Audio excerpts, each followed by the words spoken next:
Greetings! Welcome to Film Gazers, a podcast focusing on the science fiction, horror, fantasy trinity, and 20th century entertainment. I'm Steph. I'm Jess. We're cousins/besties. Join us as we reminisce, discuss, and review films from our childhood. Welcome back from summer break, y'all. Welcome. Meowdy. We took the month of June off. Mm-hmm. We hope everyone has been enjoying their summer. We gave you a bloopy doop. That was the extent. That was all thanks to Jess. And that was at the last minute. Yeah. I was like, oh, shit. I really enjoy having the month off and giving ourselves a break. I actually did take a break from a lot of movies, too. Mm-hmm. As did I. Yeah, we had a lot of stuff going on. My husband has some, really severe, back disc herniations and stuff. We've been on this journey. He was off for basically 12 weeks of work, doing PT, getting these ESI shots. It's been a thing. He's going back to work on Monday. It's still nerve-wracking. There's always a possibility that he might need a spinal fusion, which is a no joke. Mm-hmm. So it was nice to have the month off and kind of decompress and not have any, other obligations. Anything pressing. Yeah, anything pressing, any expectations. Yes. Because it's also my busier time at my actual full-time job. So, yeah, it was very nice just to lay low for the month. Yes. And it's been raining here constantly, too, by the way. The whole month of June, it basically rained. So we kind of cocooned up. Yep. Because you had a big life change as well. I did. I started a new job after November would have been 15 years. 15 years. Yeah. That is crazy. With the same company. So I started a new job. Yeah. Beginning of June. So that's been a huge life change for me because I don't like change, period. Obviously, you're at the same place for 15 years. Yeah. Yep. Whew, yeah. So I'm starting all over again because my work is based on having a clientele. Mm-hmm. And they might follow you, they might not. It's always a gamble. So it's a little nerve-wracking as well. Kind of take a risk, though, and sometimes the reward is worth it. So. And there's always DoorDash. Well, and our business I've mentioned, my husband and I have, it's called Laserface Engraving, and it is finally kicking off on we have an Etsy shop. You can find us on there. We do a lot of cool kind of outline stuff right now, geometric and mandala, wall art based stuff, occult and religious kind of themed as well. Little sacred geometry. Yeah, little sacred geometry, chakra stuff. If you're in a certain Norse or Celtic, we got some nice signage. Video game stuff we've been doing. I'm doing a shameless promotion, but we're just so proud because we made 100 sales. Yes. Yay! Yay! So that was a big deal for us too because we were putting more time into that during the month of June for sure. And then he's been at home, so he's doing what he can and everything, and it's really helped. Yeah. It kind of also put into perspective of when you have the time to put, more things into the forefront of what you're doing, it can pay off. So we were very happy to see that, okay, we just got to dig in and do it. Yeah. And everyone knows that's a balance. Yeah. I mean, I can always dig in and do it for a week. Yeah. Right. It's keeping the momentum going. Keeping the momentum. Exactly. I guess basically we're just sharing with you guys that we are in some major life changes, but the podcast is still here. We still like to do it, and it's still going to be on schedule. For the foreseeable future. Yes. As long as nothing crazy happens. There's always movies to be watched. Yes. So what else we've been watching and just doing in general? How about you, Jess? Oh, I also started a new Instagram account. Yes. It's called Florida.boho. And the reason I chose that is because I actually, back in 2012, started an Etsy store called Florida Boho. And I'm still shocked that I got that name. But 2012, Etsy was new. Yeah. So that's how I got that name. And I never uploaded anything to it ever. Just sat on it. Never made for a listing. 15 years. Oh my god. 10, I think. At least 10. More than 10. Yeah, that's 13, I think. Yeah. If my math is correct. Yeah. And you're and I'm finally doing something. And I'm finally using it. Yeah. But it's exciting because it's more for like art and quotes and... It's just kind of like content creation for yourself, because you're using your own nature photography and stuff from all the trails and everything you do. So it's fun. I like it. It's very much fun for me to make. Yeah, I was going to say. Very fun hobby. Mm-hmm. So little fun creative project. Yeah, exactly. Yeah. So check it out. It's very new, so don't judge too harshly.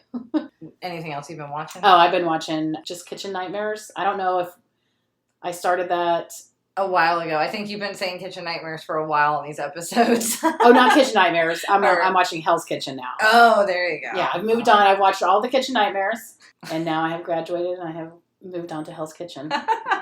I'm on I think I just started season 7. Damn. Yeah.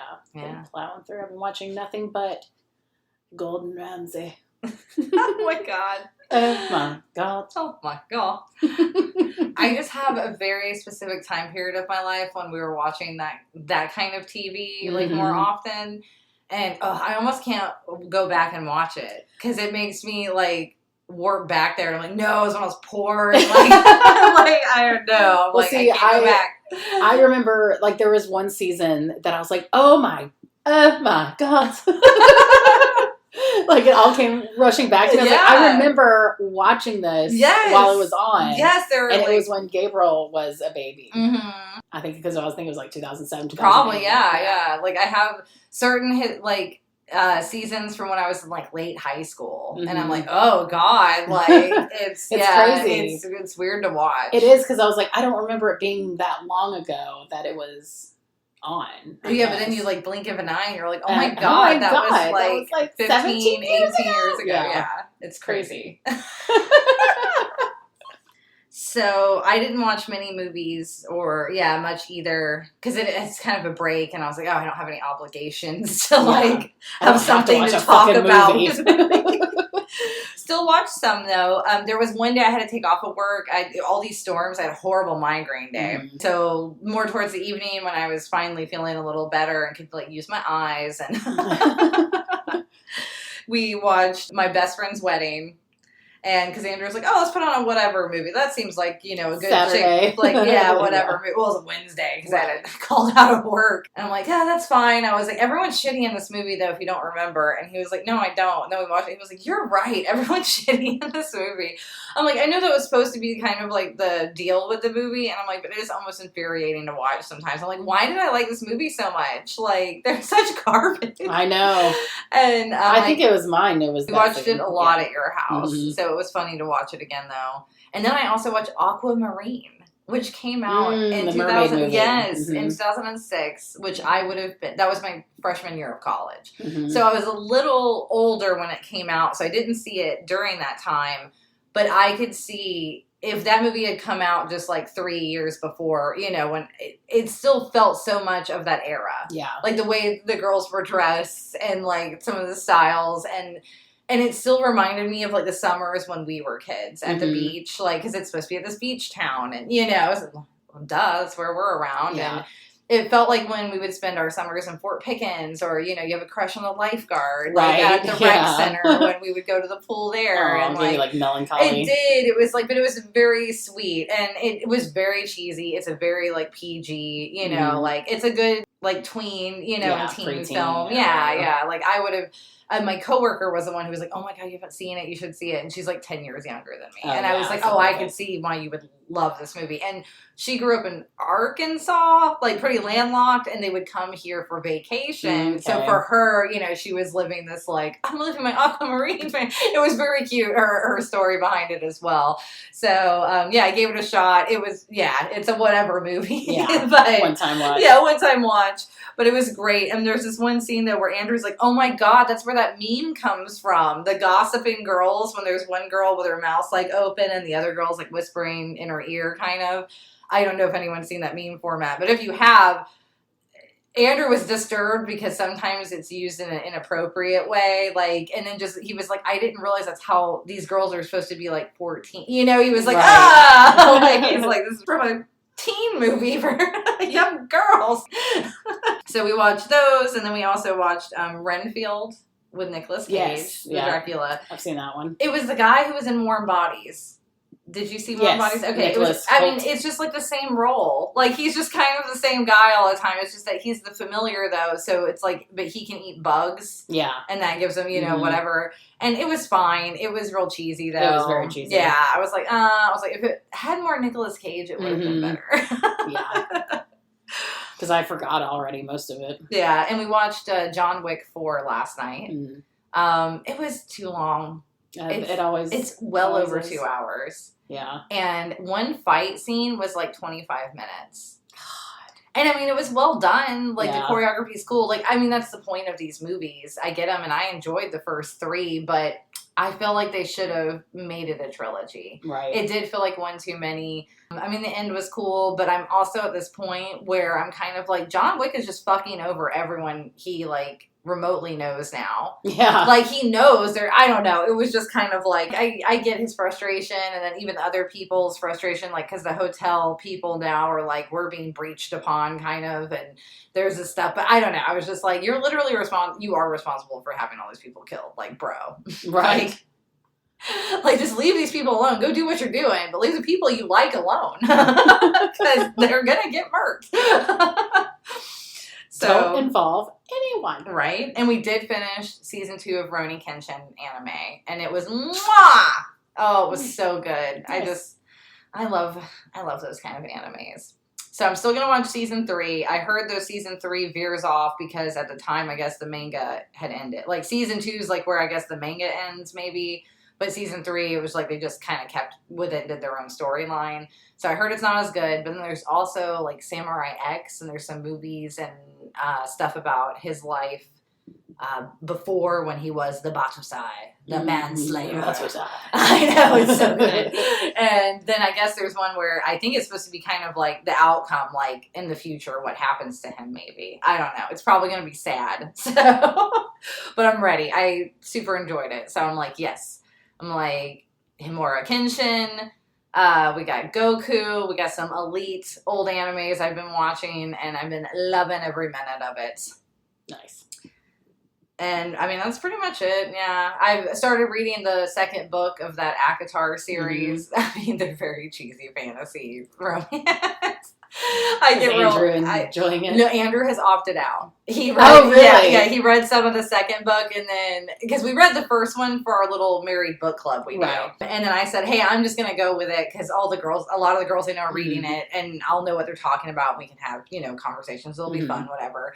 I was like, and I've never really read a full, I've only read one other, like, fantasy romance, and that was when I was, like, 19. Yeah. And it was, Anita Blake, wasn't it? No, Kim Harris? No, maybe not. I cannot remember her name, but she did the, like, no, I'm talking about the character in the book.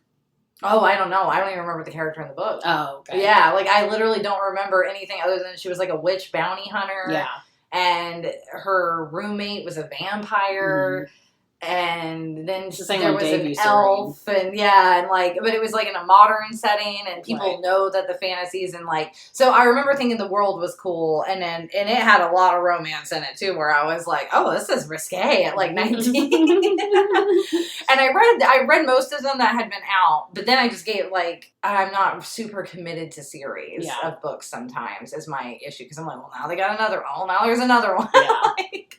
So those are like, will it never end? Andrew, since he's been off, he started binging The Good Wife. He's so funny. He loves his dramas. I know. So and funny. It is good. And Ridley Scott is responsible for The Good Wife. Really? Yes. Is it Juliana Margulies? Yes, yes. And it is PR. good. It is juicy. Like, it's well done. The quality is good. It has some well-known actors and everything in it. I've been enjoying it too. It's just one of those like procedural kind of, because there's always like a court case they're working on. And then she does have her stuff like going on, the stuff with the law firm, and like, it is juicy. And I was like, leave it to Ridley Scott. And I'm like, he's the next Wolf Dick, man. Oh, funny. So yeah, that's what we've been up to, guys. Got an earful from us, catching up. Yeah. Hey, they had a whole month. I know, right? Let us know what you've been doing on your summer break. If you've actually got to enjoy the outdoors and it hasn't been torrential downpours. share us your photos in our Discord if you would like. Yes. And then connect with us on Instagram. Yeah. Like I said, I took the month off, so I didn't do anything. But I'm going to try to, with this new schedule, this new stuff going, Andrew's getting back in the saddle. We have to get back to kind of our, work routines and stuff. I want to try to be more diligent. I say that all the time. We'll see how it goes. So for the month of July, we decided that the theme is war. Mm-hmm. What is it good for? Absolutely nothing. Because obviously the world right now is in a lot of strife. Yes. And shit is going down. We are not happy with how things are being ran at all. Mm-hmm. And so, yeah, without being too Debbie Downers, we're like, well, let's just do war-themed movies. War adjacent. War adjacent. Yeah. Not full on. We're not making you do Saving Private Ryan. Right. Or Born on the 4th of July. Yeah. So we're going to be starting with the war today. It's like Vietnam Light. It isn't. It was these children's name. Yeah, it was. It was in my notes. Yeah. And then we'll round out July with the Red Dawn. Yes. That was a little bit hardcore. That was my pick because I loved that one when I was a kid. And this was your pick because I loved this one as a kid. I mean, it had Kevin Costner and Elijah Wood, two of your men, I would say, of the 90s. Yes, especially Elijah Wood. Yes. Because we're the same age, yes. Pretty much. I think he might be like a year older than me. Yeah. So we grew up together. You had Elijah, an equivalent if man. you ever listen. I know. Mine was Devin Sawa. Mm-hmm. Oh, man. Wasn't he everybody's? I know. And Can I keep you? He's still so cool. Like, I follow him so on is Elijah Instagram, Wood. And I'm like, they both turned out really well. I know. I love them. I'm like, yes. It's like I did not have a toxic man. Exactly. So in this episode, we watched 1994's The War. It was directed by John Avnet, written by Kathy McWhorter, produced by John Avnet, Jordan Kerner, Eric Eisner, and Todd Baker. It was starring Elijah Wood, Kevin Costner, Mare Winningham, and Lexi Randall. Cinematography was by Jeffrey Simpson. It was edited by Deborah Neal Fisher. The music was by Thomas Newman. It was released November 4th, 1994, and it is 126 minutes long. It's a long one. Yes. The budget was $34 million. The box office was 16. Ooh. Yeah. I thought that was opposite at first, and I'm like, oh no, it lost. It lost money. So the director also did Fried Green Tomatoes, which I feel like you can tell in the opening of this film. With a southern accent. And the slow, the capturing of, like, the tree and, like, this natural, like, environment of in the South and the music and it was very Fried Green to me. I was okay with it. I was okay with the tree because that tree was gorgeous. Yeah. That was a good climate tree. So he was an experienced producer. He's produced a ton of stuff. Three Musketeers, Risky Business, Less Than Zero, all like the Mighty Ducks movies. I think he even did like Inspector Gadget. Like, so he's produced a lot of random stuff, as well as just directing about 5 films. So Roger Ebert of the Chicago Sun-Times at the time gave the film 2 stars out of 4. He criticized the fusion of war trauma and intimate family drama. However, he did praise Wood, saying, Elijah Wood has emerged, I believe, as the most talented actor in his age group in Hollywood history. And I agree with him. Yeah. Elijah Wood was a phenomenal child actor, and then his transition with, like, the Lord of the Rings, and then the other kind of crazier stuff he did sometimes, like him and Daniel Radcliffe. I feel like their acting, trajectories kind of, I wonder, I think it's because they had very healthy families to help navigate through that Hollywood, childhood and then going into adult acting. So good for them. I know. Good for Elijah. He got the most praise for this film. Mm-hmm. Kevin Costner did too, but everyone was like, Elijah Wood is where it is fucking at. Right. Most critics gave all of the actors praise, loved all the performances by everyone in the cast. I didn't see anyone really overly criticize, even the child actors, anything like that. But all of them expressed the same issue of it being like overly sentimental. They were saying it was like written atmospherically, but sometimes too preachy. Mhm. Like it was just very much on the nose of with the Vietnam PTSD and kind of. I mean, it was laid on thick, and most people did. They were like, "It's a little heavy-handed. It's a little eye-rolling." Yeah. To where I think that's why it just couldn't. Because to me, this is another one of those films where it is like Fried Green Tomatoes, or like it's the Forrest Gump. Like Yes, it's this. exactly. I call it the Forrest Gump era. You Yeah. know, like Forrest Gump is like the top tier of this kind of storytelling. But there were all these other films very similar. I mean, now and then, I even felt like that kind of vibe as well. Most of this film was filmed in Beaufort County, South Carolina. Nowhere near Mississippi.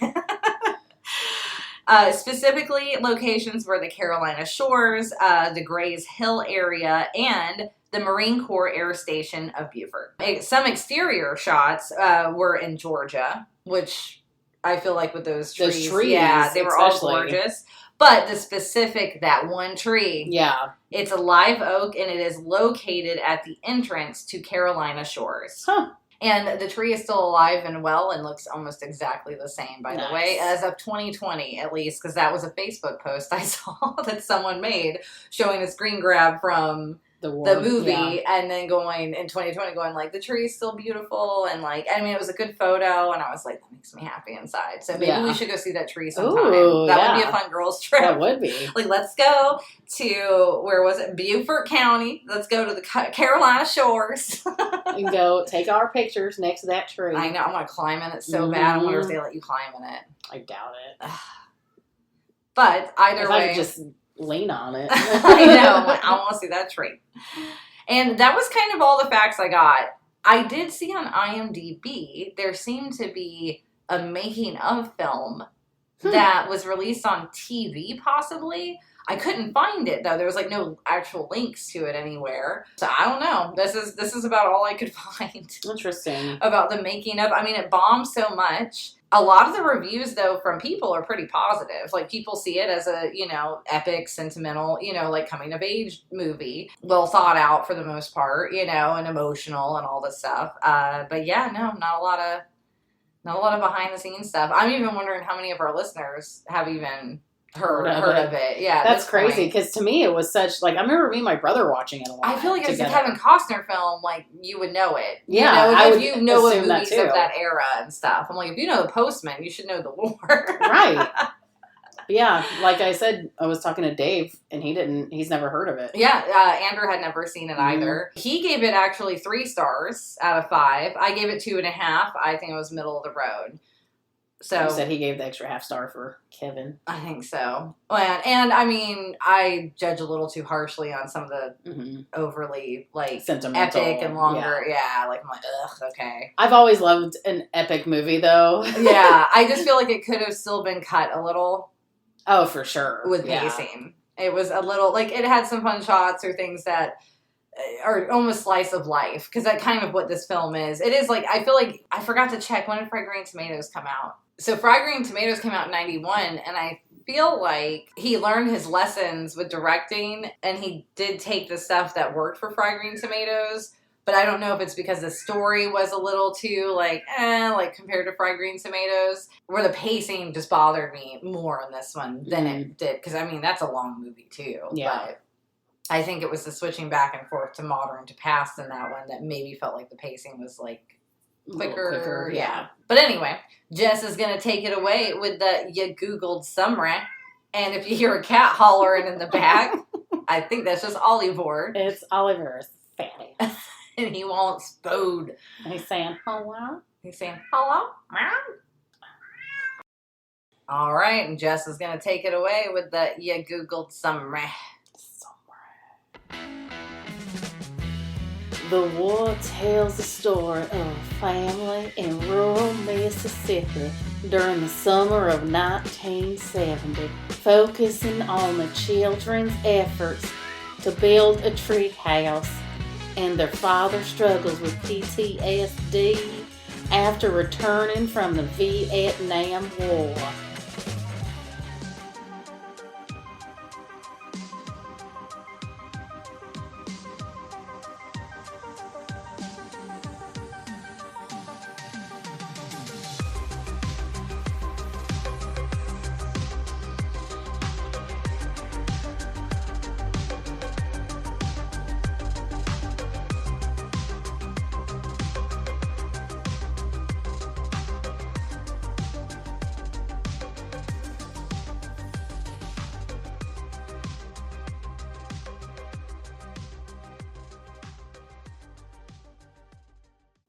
Okay, so this was Jess's pick. Yes. This is one we always watched at her house Mm-hmm. a fuck ton. And watching it now, I'm like, but why though? And I, thinking before I rewatched it, I was like, I really don't even remember what it's about. Like, I just remember as kids maybe playing in the woods. And that's kind of all I could remember. Distinctly remembered kids, Elijah Wood, the treehouse. I remember that badass treehouse because I always wanted one like that. And I remember them fighting for it. Mm-hmm. Like, that's what I remember. I don't remember any of that. Oh, it's a war between kids and they're fighting for their treehouse. Right. Like, that's what I remembered. And I thought, and I remembered, like, the one kids being, like, poor and, you know, like, ooh, they're bad and they're mean. And I just thought, when I was looking back, I'm like, I thought this was a kids movie. It is not an actual kids movie. Right. It's just a drama movie. With kids in the cast. Yeah, we watched it all the time. All the time. And I did not remember. I remember Kevin Costner being like a blip. Like, just a blip on this movie. Oh, really? Like, I remembered it was like all Elijah Wood and the children and her with her girlfriends and the boys, you know, doing their funny stuff, like, together. And I felt like the parents were just, like, background, but because I was a child watching it, so I didn't give a shit about, give a shit about his PTSD. Right. I didn't even really, I had no memory of that. Even rewatching it, I was like, oh, wow, I don't remember any of this. Yeah, because now as an adult, I get the critic reviews where I'm like, oh, the heavy-handed, you know, between the Vietnam War and then its effects on the family, and then like the child having his own nam. His own nom, and then they also throw in like a civil rights kind of thing in there. Yeah. And to me that was a little white savior. It is. And that was also, that's I saved that to come back when we got to it, because I was like, that was what also a lot of the reviews mention. Now I will say, as a kid watching it, you know, you don't really get that. You don't know all these nuanced things about race and civil rights at the extent of what it was sometimes. Because when I was watching it with you, I was fairly young. Like, I think I might have been 7 or 8, you know, and I'm like, But I remember that scene impacting me a lot, the schoolhouse scene. That was very impactful. So I do remember that scene. And I remember this movie, and even watching it last night, I just get mad. Like, and that was why this wasn't one I would watch on my own. Because I get really mad at any kind of injustices. Yeah. Like, so I was just like, somebody needs to kick these kids' asses. Somebody's like... So, yeah, I do remember feeling like that watching it even as a kid, and I still felt that way watching it as an adult at times, where I'm like the guy who is the Lipnickies, or whatever, that's her last name, right? And he was in Green Mile, and he was in Fried Green Tomatoes as a sheriff, the old drunk guy that owns the junkyard. Yes, but so he does a good job playing a dick, but I was like, I would have wiped the floor with that guy. Like, well, I mean, he did give him, 4, at least? No, not enough, in my opinion. No, those kids have been, like, fucking just harassing people. Like, especially beating the shit out of your kid. Out of his own kid. Multiple times. Yeah. Like, that's what I'm saying. Like, one time is one thing, but he's, like, literally told you, like, oh, these kids have been harassing me for a while. And he's like, oh, I don't want to fight anymore. Right. I'm like, no, you beat that guy in the fucking face. Yeah, I'd be like, you touch my kids again, I'm gonna fucking like, kill you. I did not learn the moral of this story. I can tell you that, because the moral was, oh, war, what's it good for? But I'm like, I'm gonna fuck them up. You protect what's yours. That's what I learned. Well, I learned not to fucking help people. Because, like...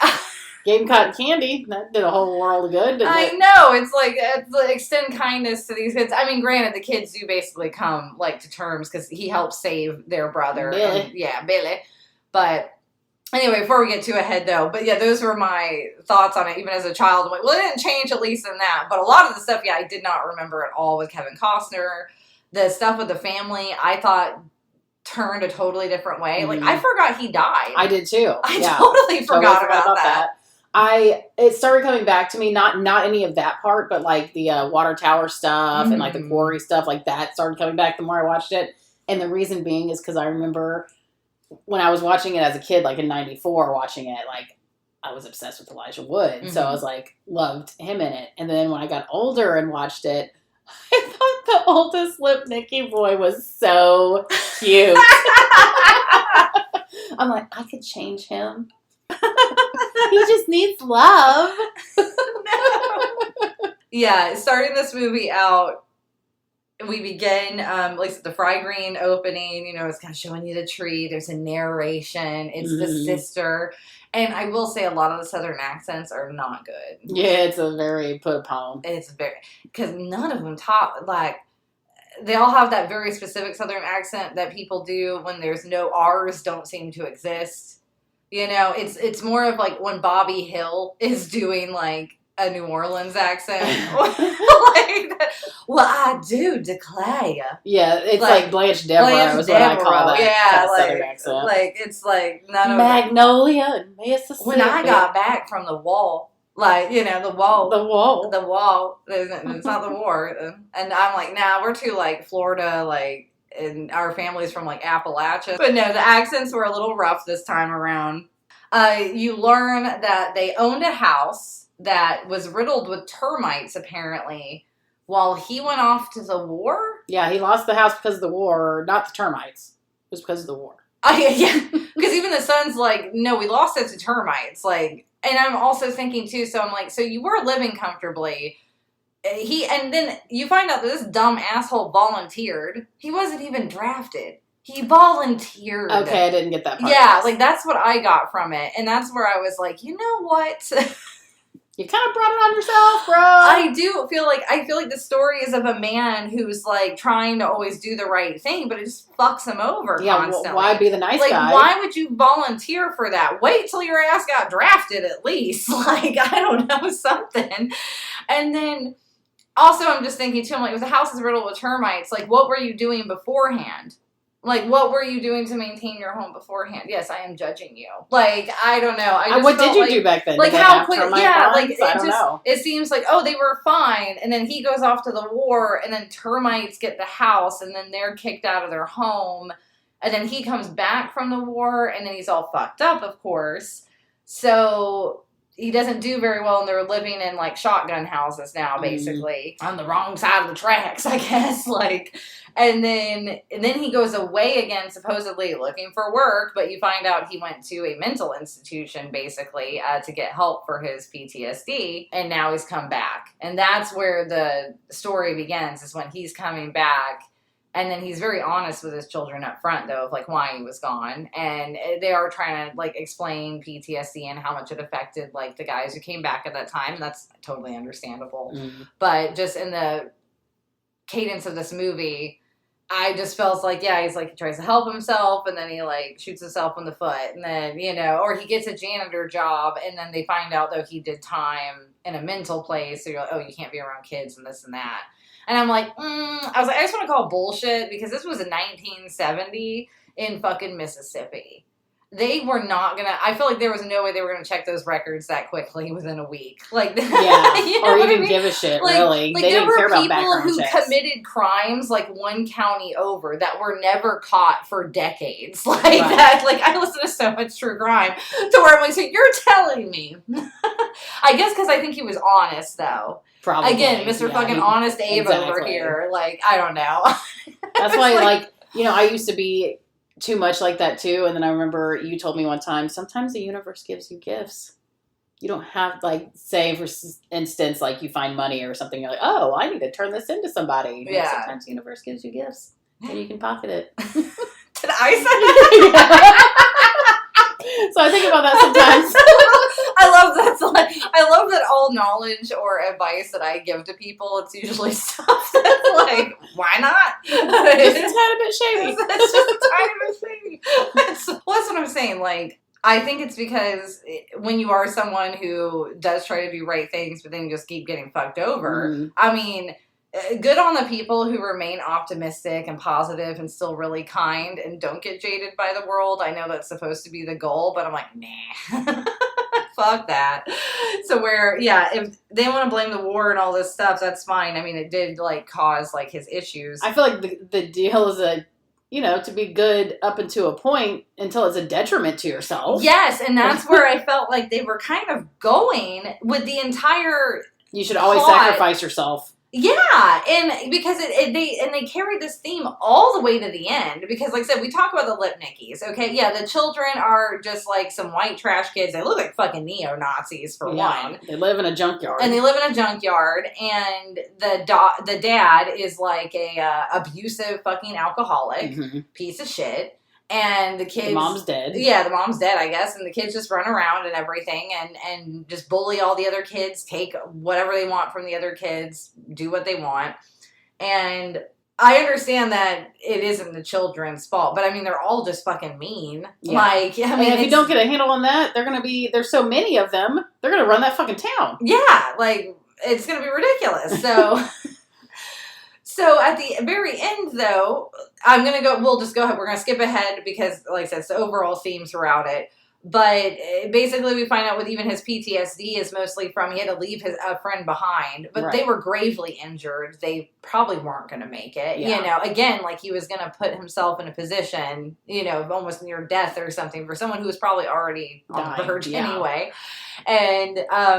And then all the way, and then they have a scene between him and the daughter talking about how he'll be her guardian angel and yada yada. And when we get to the very, very end, and they save the little boy, and he talks about how he sees a guardian angel, and I'm pretty sure it was your daddy. He looks like you, only bigger. Yeah, and then he was like, "Oh, you need to be home because you got to take care of your daddy or whatever." And I'm like, I'm sorry, but the movie had me, like, I would have given it 3 stars, and this is what bumped it down a whole half a star, was basically the ending is implying that, like, him as an angel is telling a child who is in a horrible, abusive environment that, oh no, you still need to live so you can take care of your drunk, deadbeat dad. Yeah. That's your purpose in life. That's why you need to still live. It's not, like, literally that's what you would... No! Absolutely not. Like, I thought that was such bullshit. Right. Where I'm like...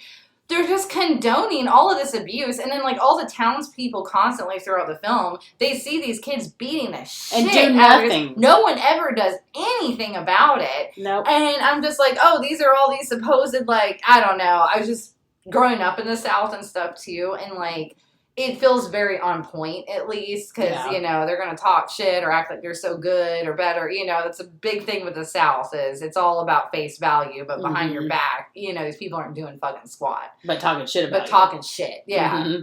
And I guess that's why I like talk shit to your face.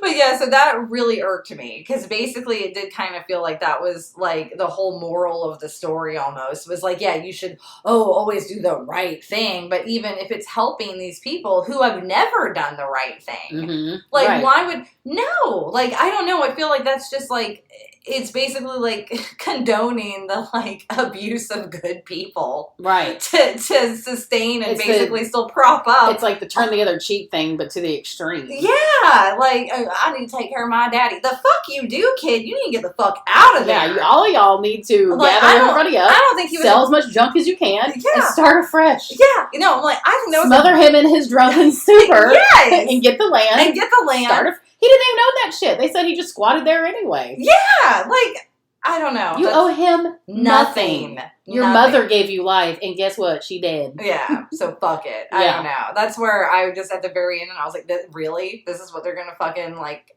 half end it with? Okay. Like, yeah. All he could have said, you gotta come home and take care of your brothers or your sister. Yeah, no, your daddy. Yeah. That's where I was like, no. No. You're like, that wasn't no angel you saw. That was a buddy. demon. Where's Sam and Dean? So yeah, that was really irked me, and that is what took a whole half star off for me. Where I was like, nope. And I was like, I don't like that message at all. Fuck your daddy. Fuck your daddy. Only so he can go beat you up and rough you up again? Fuck Right. that. And that drain scene was pretty freaky. They were like stuck to the fucking drain in the water tower. The kid down. Yeah, because I was like, that water pressure, the pressure of all that water when him against that drain. Yeah, I'm sure it would have done much worse to someone, but they're kids. Like, and then they have 2 scenes where they have the water tower implemented. The first is where the kids finally get into a point where they're like, we're gonna do a dare to get control of the fort because the Lipnickies are trying to take it over. And because they find out the girls had been paying off the little boy. This is why the little boy's kind of involved too. They've been paying him off, Billy, and giving him a dime every time and just taking shit from the junkyard. Granted, she says it was junk from their own house that their dad basically stole from their property. But yeah, so they have that, and Elijah Wood swims it. The Lipnickies are always like kind of all talk. Yeah, they're all talk. Like they don't really go for it like Elijah Wood's character goes for it. And so then you think it's all good, and then it's not. And they do eventually have a full-on war. I remember through this whole movie, I'm like, when are they going to be fighting for this fucking treehouse? I know. I thought that was so much more prevalent throughout the whole movie. The prevalence of this movie is all about Kevin Costner and him coming to terms with, some of his PTSD and him trying to be there for his kids and like a lot of family drama. And his wife is very supportive, and she like waits tables and does all this stuff to make ends meet. And the daughter almost resents the father because she sees how hard the mother works. Of course, the boy is, more understanding and everything. And that's pretty much it. It's like all these just drama dynamics. And then you finally get, the children. And at this point, he's already talked to Elijah Wood about his war experience and this and that and how, he's basically against war at this point and yada, yada. That's why he's not fighting. That's why he doesn't overly, stick up for things like that, because he also knows that he can take it too far. They at least imply that finally when he does beat that guy's ass some, where he's like, I will fucking murder you. Like, I have killed many people. So you do get that. I just feel like they could have done less with some of the, more sentimental, heavy-handed, and maybe made it a little more raw and real. Right. Like, they don't do that until the end, and then you're literally watching children beat the shit out of each other. Yeah, and you're like, okay. And they go full out with it. Like, you see, like, one of the kids, like, is holding one of the other kids. The girl's just, like, punching their fucking stomach. Like, kids setting off fireworks in each other. Like, and then basically They had that, like, can they were putting fucking apples in, and it hit that one kid in the face. I was like, the way they're falling out of that tree, they could fucking break their neck. Yeah, like it's like a potato cannon. I thought it looked like a plum. I didn't know what it was, but I was like, is that fruit? Are they launching fruit at people? But I was like, if that's a fucking apple, that can fucking kill somebody. Yeah. And then I love it because they overshoot then the sounds of like helicopters. And it's like he's like looking around like he's at his own little knob. Yes, exactly.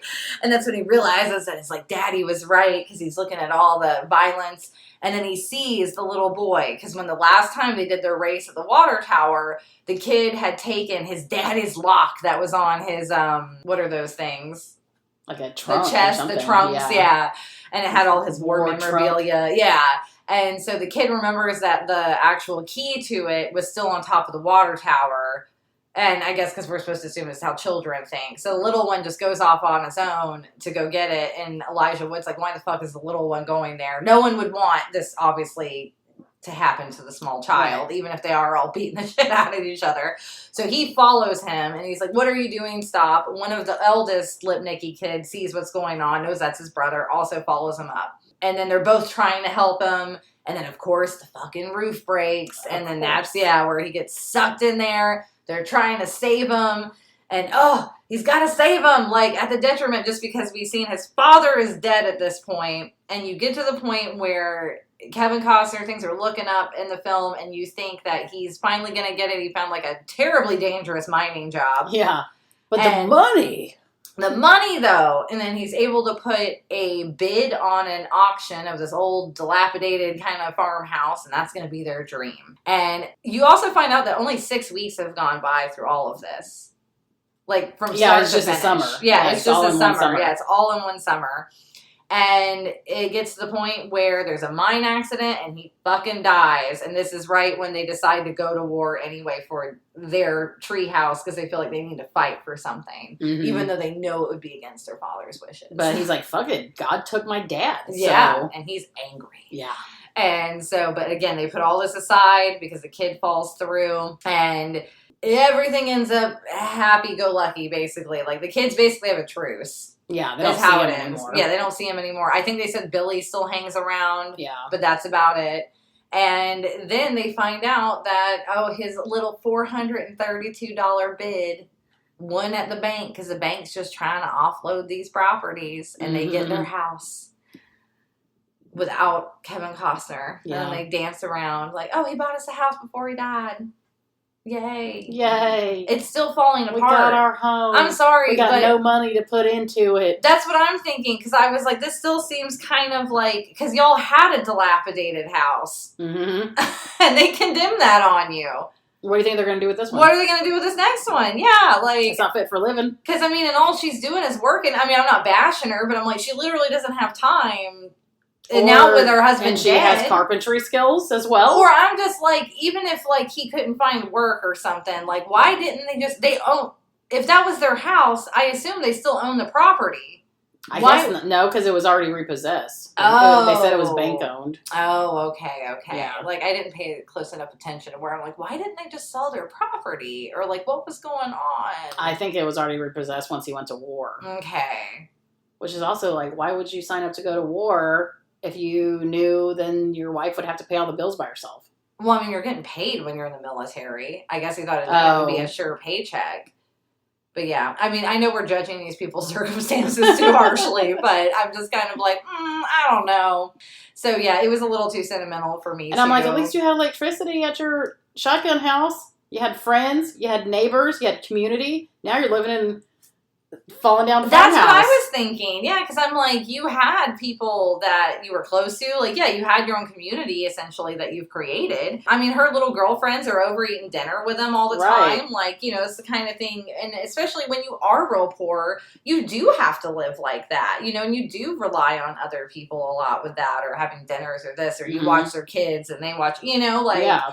And so, yeah, I'm just like, I don't know. I was like, I feel like none of this movie was actually, for it to be so, like, saccharine sweet about certain things. Like, ultimately, I'm like, it's not really a happy ending in any way. He's dead. They got this dilapidated house to take care of. I guess the children are getting older. If they can build a whole tree house, I guess they can renovate. So that's something, I guess. But... ultimately, they'll be working on that house the rest of their childhood. Yeah, it was just real depressing. Yeah, and I was like, why did we like this movie so much? I don't know. That's what I was thinking the whole time I was watching this. I was like, I watched this all the time. I was like, we were weird children. I know. Like, I must have been a weird kid. I think my main thing was the treehouse because I've always been obsessed with tree houses.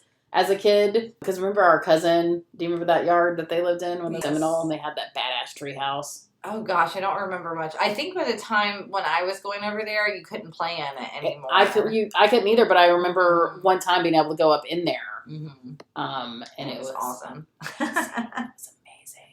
It was so cool. Yeah. No, I did always want to awesome tree and then now and then had that badass tree house. But yeah, so this one had a cool tree house that they built themselves, and I just thought that was amazing. Yeah, and it was more realistic looking than the now and then one. I almost wonder if we would just fast forward to the end parts with we the didn't tree house, though. No. Maybe we were just probably doing other stuff. I think we it had was to have been one of those movies that we put in the background and then would be just be bopping and doing whatever, and then just come in at the end and watch it. Yeah, who knows? Because I'm like, this is so weird. Because at my house we had the TV set up to where the majority of the TVs would be playing the same movie throughout the house. Oh, that's true. So you could watch it from any room. Mm-hmm.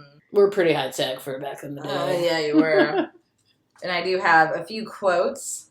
I like the bowl full of shit. Like a bowl full of shit. Elva Dean was one of the best characters. Yes. She was so good. That little girl actress she was so good. Real good with that accent and the way she talked. Yeah. And I don't remember her talking about being... Oh, no, that was when I had mentioned how it was an impactful scene. Because that was why it was impactful. Because, like... I don't remember that part at all. You know, growing up in certain economic classes, and like I knew a lot of kids around that age who had stuff like that happen to them. Mm-hmm. You know what I mean? And like, and just knowing like during certain eras of time, like how people just like brushed over it or didn't care. Yeah. And then knowing honestly the political climate we're at this moment, where everyone wants to be like, but the kids, but.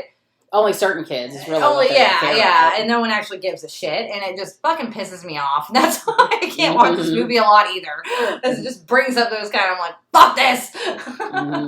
Like, I would be like Elijah and be like, burn it all. Because he's like, Dad's dead. Like, I just liked how much Elijah would cuss throughout it, and nobody batted an eye. I know. He was like, you stupid son of a bitch! Like with his dad in the car. I just thought that was funny. I know. I loved his passion. I did too. And his shit talking. Mm-hmm. And that was why I'm like, I liked Elijah and I liked Elva Dean because they were both the shit talkers. That, and I feel like Elijah Wood had more sense than any of the adults. Yeah, like that's how it kind of felt. Like, that's why I said this movie was more annoying kind of for me to watch as an adult. Mm-hmm. Like, because as a kid, I guess, I don't know. I mean, it was because he was like, Dad, are we just pretending like we're going to get this house? Oh, that felt so real. So sad. I still cried throughout a lot of it. When that scene, are we just pretending? Because it made me even think of like this moments of like in my childhood when you're like pretending that, oh, what if we won the lottery and this is what we do? Mm-hmm. Like it's that, and I guess they are right because they try to lay on a lot of stuff thick in this movie. Like the stuff with the Vietnam War, the commentary, like I said, they're trying to do a little white saviory stuff sometimes, a little too much. And then they also, though, I think what they should have really more focused on, though, which they do for a little bit of time, was talking about hope. And he's talking about, oh, well, they got to have hope. But it's like, again, too heavy-handed with it in the way it's almost, like I said, a detrimental optimism. As opposed to, because to me... They call it, like, toxic optimism. Yes, yeah, and that's what I felt like he was, exhibiting. And like I said, then that's actually just as detrimental to your children. Yes. Because then it's like, oh, are we just pretending constantly to be getting their hopes up? Yeah. And then for them constantly to be dashed. And I think Elijah Wood was so good of a kid actor because he actually portrayed that. Yes. And that is why I guess it's why he made this movie and probably why we did watch most of it. I know, it's because of Elijah Wood. He was so good in it and he was adorable. And he's got those blue eyes. Baby blues. Mm-hmm. But, well, that was the war. Yep. It was quite different.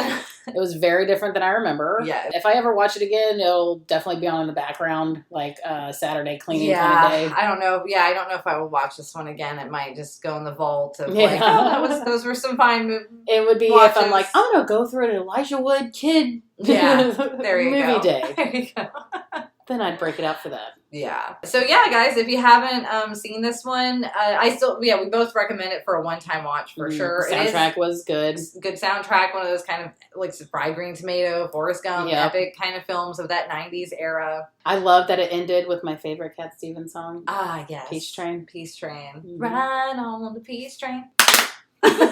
Nailed it. And as always, you can find us at Film Gazers on the social medias and the Film Gazers podcast community on Discord. And we mentioned our little side projects. You can find florida.boho on Instagram for Jess's creative project. Yeah.